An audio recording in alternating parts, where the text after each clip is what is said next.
उफ, फिर एक नया ग्रुप। लगता है सारी दुनिया सिर्फ व्हाट्सएप में ही सिमट गई है। कॉलेज जाने से पहले अपने मोबाइल में व्हाट्सएप मैसेज चेक करते हुए समय नसरीन ने खुद को एक नए व्हाट्सएप ग्रुप सितारे जमी पर से जुड़ा पाया। यह व्हाट्सएप का एक शौक भी धीरे धीरे लत बनता जा रहा है। ना देखो तो कई महत्वपूर्ण सूचनाओं और जानकारी से वंचित रह जाते हैं, और देखने बैठ जाओ तो वक्त कब बीत जाता है पता ही नहीं चलता। किसी किसी ग्रुप में तो एक ही दिन में सैकड़ों मैसेज आ जाते हैं। बेचारा मोबाइल हैंग हो जाता है। आधे से ज़्यादा तो मुफ्त का ज्ञान बांटने वाले कॉपी पेस्ट ही होते हैं, और बचे हुए आधों में से ज़्यादातर तो गुड मॉर्निंग, गुड इवनिंग या गुड नाइट जैसे बेमतलब के होते हैं। ले देकर कोई एकाध मैसेज ही दिन भर में काम का होता है। बच्चे का नैपी जैसे हो गया है मोबाइल। चाहे कुछ हो या ना हो, बार बार चेक करने की आदत सी हो गई है। नसरीन सोचते सोचते सरसरी निगाहों से सारे मैसेज देख रही थी। कुछ पढ़ती और फिर डिलीट कर देती। कॉलेज जाने से पहले रात भर के आए सभी मैसेज चेक करना उसकी आदत में शुमार हैं। देखे तो क्या है इस नए ग्रुप में, एडमिन कौन है, कौन कौन जुड़ा है इसमें, क्या कोई ऐसा भी है जिसे मैं जानती हूँ। नसरीन ने नए ग्रुप के ग्रुप इन्फो पर टैप किया। इस ग्रुप में फ़िलहाल 107 लोग जुड़े थे। स्क्रॉल करते करते उसकी उंगलियां एक नाम पर जाकर ठहर गई, राजन। ग्रुप एडमिन को पहचानते ही नसरीन उछल पड़ी। अरे ये तो face of the year contest के आयोजक हैं। इसका मतलब मेरा प्रोफाइल फर्स्ट लेवल पर सेलेक्ट हो गया है। नसरीन के अरमानों को छोटे छोटे पंख उग आए। नसरीन जयपुर में रहने वाले मध्यवर्गीय मुस्लिम परिवार की साधारण युवती है, मगर उसकी महत्वाकांक्षा उसे असाधारण बनाती है। 5 फुट 5 इंच लंबी, आकर्षक नैन नक्श और छरहरी काया की मालकिन नसरीन के सपने बहुत ऊंचे हैं, और अपने सपनों को पूरा करने के लिए वह किसी भी हद तक जाने का जुनून रखती है। जिंदगी को अपनी शर्तों पर जीने वाली नसरीन को समाज के रूढ़िवादी रवैये ने बागी बना दिया। उसका सपना मॉडल बनने का है, मगर सबसे बड़ी बाधा उसका खुद का परिवार बना हुआ है। उसके भाई को उसका फैशनेबल कपड़े पहनना फूटी आंख नहीं सुहाता, और माँ भी जितनी जल्दी हो सके अपने भाई के बेटे से उसका निकाह कराना चाहती है। मगर इस सब से बेफिक्र नसरीन अपनी ही दुनिया में खोई रहती है। उसकी ज़िंदगी में फ़िलहाल शादी और बच्चों के लिए कोई जगह नहीं है। उसकी हमउम्र सहेलियाँ उससे ईर्ष्या करती है, मगर मन ही मन उसकी तरह जीना भी चाहती है। मोहल्ले के बड़े बुज़ुर्गों और मौलाना साहब तक उसके अब्बा हुजूर को हिदायत दे चुके हैं कि बेटी को हिजाब में रखें और कुरान की तालीम दे, क्योंकि उसे देखकर समाज की बाकी लड़कियां भी बिगड़ रही है। लेकिन अब्बा को जमाने से ज़्यादा अपनी बेटी की खुशी प्यारी थी, इसलिए उन्होंने उसे सबकी निगाहों से दूर फैशन डिज़ाइनिंग का कोर्स करने दिल्ली भेज दिया। एक दिन कॉलेज के नोटिस बोर्ड पर राजन की कंपनी द्वारा आयोजित face of the year contest का विज्ञापन देखा तो उसे आशा की एक किरण नज़र आई। हालांकि दिल्ली में आए दिन इस तरह के आयोजक होते रहते हैं, मगर राजन की कंपनी द्वारा चुने गए मॉडल देश भर में अलग पहचान रखते हैं। विज्ञप्ति के अनुसार विभिन्न चरणों में होते हुए प्रतियोगिता का फाइनल राउंड मुंबई में होना था, तथा विजेता मॉडल को 10 लाख नकद इनाम राशि के साथ साथ 1 साल का मॉडलिंग कॉन्ट्रैक्ट साइन करना था।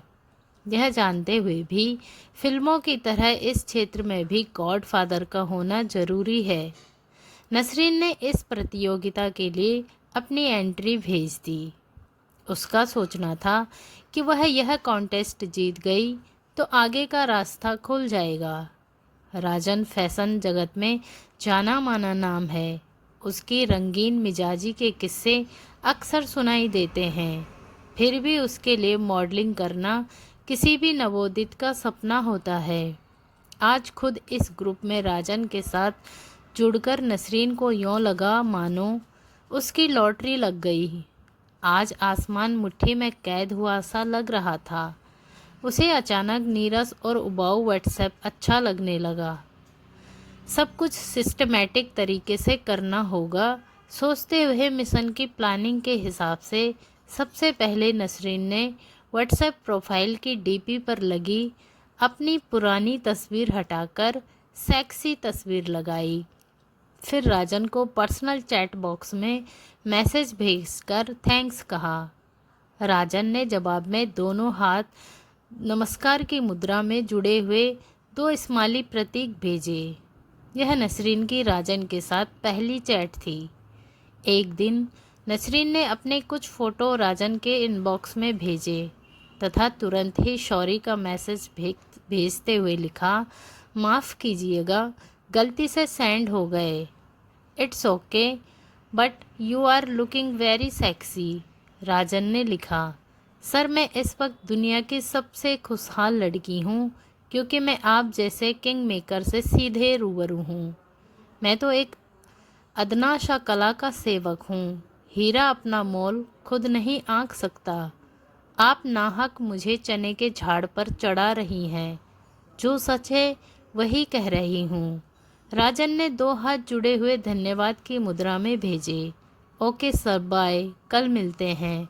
और 2 स्माइली के साथ नसरीन ने चैट बंद कर दी। 2 दिन बाद प्रतियोगिता का पहला राउंड था। नसरीन ने राजन को लिखा, सर यह मेरा पहला चांस है, क्या हमारा साथ बना रहेगा? यह तो वक्त तय करेगा या फिर खुद तुम, कहकर राजन ने जैसे उसे एक हिंट दिया। नसरीन उसका इशारा कुछ कुछ समझ गई। फिर मैं यह कॉन्टेस्ट हर कीमत पर जीतना चाहूँगी, लिखकर उसने बाय कहा। नसरीन ने उसे हरी झंडी दे दी। पहले राउंड में देश भर के चुनी गई 60 मॉडलों में से दूसरे राउंड के लिए 20 युवतियों का चयन किया गया। नसरीन भी उनमें से एक थी। राजन ने उसे बधाई देने के लिए अपने कैबिन में बुलाया। आज उसकी राजन से प्रत्यक्ष मुलाकात हुई। राजन जितना फोटो में दिखाई देता था उससे कहीं ज़्यादा आकर्षक और हैंडसम था। अपने कैबिन में उसने नसरीन के गाल थपथपाते हुए कहा, baby how are you feeling now? यह राउंड क्वालिफाइड करने के बाद या फिर आपसे मिलने के बाद नसरीन ने शरारत से पूछा, स्मार्ट गर्ल, अब आगे क्या होगा? कहा तो है कि यह तुम पर डिपेंड करता है। राजन ने उसकी खुली पीठ को हल्के से छूते हुए कहा, वह तो है मगर अब कंपटीशन और भी टफ होने वाला है। नसरीन ने राजन की तरफ कर कोई हरकत का कोई विरोध ना करते हुए कहा, बेबी तुम एक काम करो, नेक्स्ट राउंड में अभी 10 दिन का टाइम है। तुम रोनित सेट्टी से पर्सनैलिटी ग्रूमिंग की क्लासेस ले लो। मैं उसे फ़ोन कर देता हूँ। राजन ने उसके चेहरे पर आई लटों को हटाते हुए कहा, so nice of you, thanks. कह नसरीन ने उसके हाथ से रोनित का कार्ड ले लिया। 10 दिन बाद प्रतियोगिता के सेकेंड राउंड में नसरीन सहित 10 मॉडलों का चयन किया गया। अब आखिरी राउंड में विजेता का चयन किया जाना था। प्रतियोगिता का फाइनल मुंबई में होना था। निर्णायक मंडल में राजन सहित एक प्रसिद्ध टीवी एक्ट्रेस और एक प्रसिद्ध पुरुष मॉडल था। नसरीन भी सभी प्रतियोगिताओं के साथ मुंबई पहुंच गई। प्रतियोगिताओं के रुकने की अलग व्यवस्था की गई थी और बाकी टीम की अलग। राजन ने नसरीन को मैसेज करके अपने रूम में बुलाया। तो बेबी क्या सोचा है तुमने? इसमें सोचना क्या, यह तो एक डील है। तुम मुझे खुश कर दो, मैं तुम्हें कर दूंगी। नसरीन ने बेबाकी से कहा, तो ठीक है, रात को डील पर मुहर लगा देते हैं। आज नहीं, कल रिजल्ट के बाद। मुझ पर भरोसा नहीं? भरोसा तो है, मगर मेरे पास भी तो सेलिब्रेट करने का कोई बहाना होना चाहिए ना। नसरीन ने उसे अपने से अलग करते हुए कहा, as you wish, all the best. कहते हुए राजन ने उसे विदा किया। अगले दिन विभिन्न चरणों की औपचारिकता से गुजरते हुए अंतिम निर्णय के आधार पर नसरीन को फेस ऑफ द ईयर चुना गया। तालियों की गड़गड़ाहट के बीच पिछले वर्ष की विजेता ने अपना क्राउन उसे पहनाया तो नसरीन की आंखें खुशी के मारे उछल उठी। उसने राजन की तरफ कृतज्ञता से देखा तो राजन ने एक आंख दबाकर उसे उसका वादा याद दिलाया। नसरीन मुस्कुरा दी। आज की रात अपनी देह का मखमली कालीन बिछाकर नसरीन ने अपनी मंजिल को पाने के लिए शॉर्टकट की पहली सीढ़ी पर पांव रखा। एक गरम कतरा उसकी पलकों की कोर को नम करता हुआ धीरे से तकिए में समा गया। खिताब जीतने के बाद पहली बार नसरीन अपने शहर आई, पर रेलवे स्टेशन पर कट्टर समाज के लोगों ने उसके भाई की अगुवाई में उसे काले झंडे दिखाए, मुर्दाबाद के नारे लगाए और उसे ट्रेन से उतरने नहीं दिया। भीड़ में सबसे पीछे खड़े उसके अब्बा उसे डबडबाई आंखों से निहार रहे थे। नसरीन उन्हें देखकर सिर्फ हाथ ही हिला सकी और ट्रेन चल पड़ी। इस विरोध के बाद उसने फिर कभी जयपुर का रुख नहीं किया। देखते ही देखते विज्ञापन की दुनिया में नसरीन छा गई, लेकिन शॉर्टकट सीढ़ियां चढ़ते चढ़ते काफ़ी ऊपर आ गई। नसरीन के लिए मंजिल अभी भी दूर थी। उसकी ख्वाहिश इंटरनेशनल लेवल तक जाने की थी और फिर राजन के पंखों के सहारे इतनी ऊंची उड़ान भरना संभव नहीं था। उसे अब और भी सशक्त पंखों की तलाश थी जो उसकी उड़ान को 7वें आसमान तक ले जा सके। एक दिन उसे पता चला कि फैशन जगत के बेताब बादशाह शमीर खान को अपने इंटरनेशनल प्रोजेक्ट के लिए फ्रेश चेहरा चाहिए। उसने शमीर खान से अपॉइंटमेंट लिया और उसके ऑफिस पहुंच गई। इधर उधर की बातों के बाद सीधे मुद्दे पर आते हुए शमीर ने कहा, देखो बेबी, यह एक बीच सूट है और बीच सूट कैसा होता है आई होप तुम जानती होगी। यू डोंट वरी, जैसा आप चाहोगे हो जाएगा। नसरीन ने उसे आश्वस्त किया। ठीक है, नेक्स्ट वीक ऑडिशन है, लेकिन उससे पहले हम देखना चाहेंगे कि यह जिस्म बीच सूट लायक है भी या नहीं। समीर ने कहा। नसरीन उसका इशारा समझ रही थी, अतः उसने कहा, पहले ऑडिशन लेकर ट्रेलर देख लीजिए। कोई संभावना दिखे तो पूरी पिक्चर भी देख लेना। वाह ब्यूटी विद ब्रेन। कहते हुए समीर ने उसके गाल थपथपाए। नसरीन का चयन इस प्रोजेक्ट के लिए हो गया। 1 महीने बाद उसे समीर की टीम के साथ शूट के लिए विदेश जाना था। अब राजन से उसका संपर्क कुछ कम होने लगा था। आज राजन ने उसे डिनर के लिए इनवाइट किया था। नसरीन जानती थी कि वह रात की गई सुबह ही वापस आएगी। कुछ भी हो, मगर राजन के लिए उसके दिल में एक सॉफ्ट कॉर्नर था। समीर के साथ जा रही हो? हाँ। मुझे भूल जाओगी? यह मैंने कब कहा?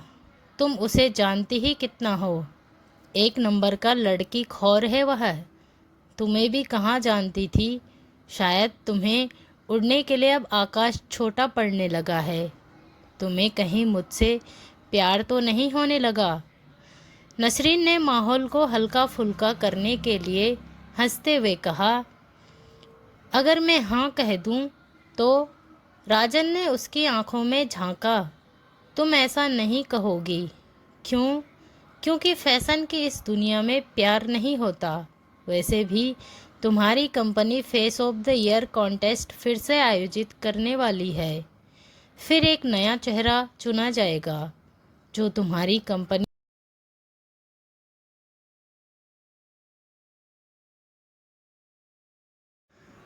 और तुम्हारे बिस्तर की शोभा बढ़ाएगा। फिर से तुम साल भर के लिए बिजी हो जाओगे। मैंने पिछले वर्ष की मॉडल के चेहरे पर एक पीड़ा देखी थी जब वह मुझे क्राउन पहना रही थी। वह पीड़ा मैं अपनी आंखों में नहीं आने देना चाहती। नसरीन ने बहुत ही साफ गोई से कहा। राजन उसे अवाक देख रहा था। उसने अपनी ज़िंदगी में आज तक इतनी पारदर्शी सोच वाली लड़की नहीं देखी थी। नसरीन ने आगे कहा, मेरी मंजिल अभी बहुत दूर है राजन, तुम जैसे न जाने कितने छोटे बड़े पड़ाव आएंगे। मैं वहाँ कुछ देर सुस्ता तो सकती हूँ, मगर रुक नहीं सकती। रात को सेलिब्रेट करने का राजन का सपना सपना ही रह गया और उसका सारा उत्साह ठंडा पड़ गया था। उसने नसरीन से कहा, चलो तुम्हें गाड़ी तक छोड़ दूँ। ओके बाय बेबी, 2 दिन बाद मेरी फ़्लाइट है, देखते हैं अगला पड़ाव कहाँ होता है। कहते हुए नसरीन ने आत्मविश्वास के साथ गाड़ी स्टार्ट कर दी। राजन उसे आंखों से ओझल होने तक देखता रहा। दोस्तों, आई होप कि आपको स्टोरी पसंद आई होगी, तो चैनल को ज़रूर सब्सक्राइब करें और स्टोरी को लाइक और शेयर करें। मिलते हैं अगली स्टोरी में, तब तक के लिए बाय बाय, टेक केयर, धन्यवाद, थैंक्स फॉर वॉचिंग।